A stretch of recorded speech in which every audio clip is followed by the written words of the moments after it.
Last half an అవర్గా నందిని రెడ్డి గారు ఇక్కడే కూర్చున్నారు.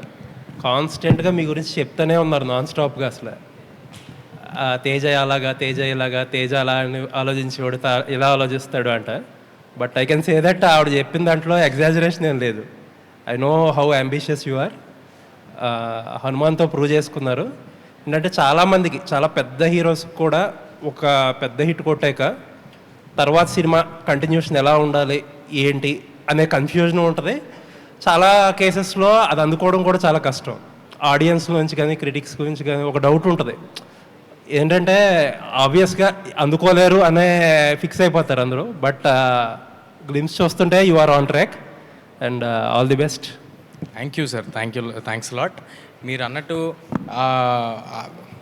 ఏ సినిమాకి ఆ సినిమా ఇండిపెండెంట్గా చూసుకుని ముందుకు వెళ్ళటమే తప్పితే మా చేతిలో అంతకంటే ఉండదు sir. So all I can do is మళ్ళీ ఈ కథ ఇంట్రెస్టింగ్గా అనిపించిందా అనేది చూసుకుని వెళ్ళటమే తప్పితే ముందు దాంతో కంపేర్ చేసుకుంటే అసలు మనం ముందుకే వెళ్ళాం.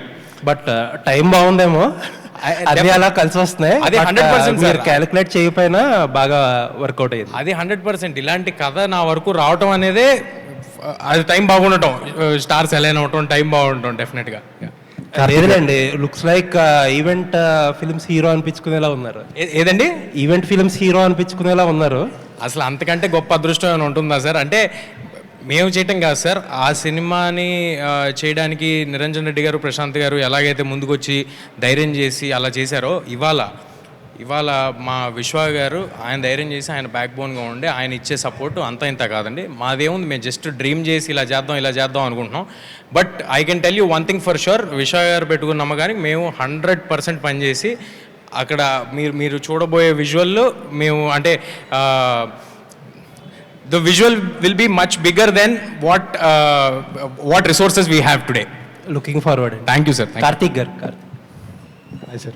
సార్, ఈ మధ్యకాలంలో వచ్చిన యంగ్ డైరెక్టర్స్లో, అంటే మీరు ఆల్రెడీ ఒక సినిమా 2 సినిమాలు చేశారు. బట్ రిలేటివ్లీ యంగ్ డైరెక్టర్స్లో you are very promising. Actually ఈగల్లో చూస్తే టెక్నికల్గా చాలా స్ట్రాంగ్గా కొన్ని ఎలిమెంట్స్, న్యూ ఏజ్ యాక్షన్ కానీ, ఆ లాస్ట్లో మీరు పెట్టిన ఒక అమ్మవారి విగ్రహం ఆ సీక్వెన్స్ కానీ చాలా ఎక్సలెంట్గా కుదిరింది. బట్ ఈగల్ ఫీడ్బ్యాక్ వచ్చి అంత టెక్నికల్గా వెరీ ప్రామిసింగ్గా ఉన్న కొంచెం డ్రామాలో ఫాల్టర్ అయ్యారనే ఒక చిన్న ఫీడ్బ్యాక్ వచ్చింది. దాన్ని ఎలా కరెక్ట్ చేసుకున్నారు సినిమాకి? ఏముందండి, ఇంప్రూవ్ చేసుకోవడమే. సో దానికి మించి ఇంకేం లేదండి. Will move forward. కార్తిక్ గారు, ఇంప్రూవ్ అవడమే. కార్తిక్ గారు, ఫస్ట్ ఆఫ్ ఆల్ కంగ్రాచులేషన్స్ అండి. థ్యాంక్ యూ అండి. గ్లిమ్స్ చాలా బాగుంది. థ్యాంక్ యూ అండి. ఒక 20 days ఫుటేజ్లోనే ఇంత విధ్వంసం సృష్టించారని తెలిసింది. కేవలం ఇది 20 daysలోనే జరిగింది, సాధ్యమైందా? ఇది కేవలం గ్లిమ్స్ కోసమే కట్ చేసిన ఫుటేజ్? నార్మల్గా షూట్ చేసుకుంటూ వెళ్ళామండి. లాక్ చేసుకున్న స్క్రిప్ట్ ఇది. Script was lock way before Hanuman and Eagle released. ఇది 2 yearsగా జరుగుతుంది. దీనికి సంబంధించిన ప్రెప్ అదంతా. లాస్ట్ మంత్ కొంత షూట్ చేసాం, దాని బిఫోర్ కొంత షూట్ చేసాం. It was short very organically. Glimpse కోసం అయితే షూట్ చేయలేదండి. దుల్కర్ సల్మాన్ అని మంచు మనోజ్ ఇద్దరు ఈ సినిమాలో యాక్ట్ చేస్తున్నారని తెలిసింది. ఒక షార్ట్లో కూడా మనోజ్ అలా కనిపించకుండా మ్యాజిక్ చేశారు. వాళ్ళిద్దరు ఈ సినిమాలో ఉన్నారా? ఉంటే వాళ్ళ రోల్స్ ఏంటి?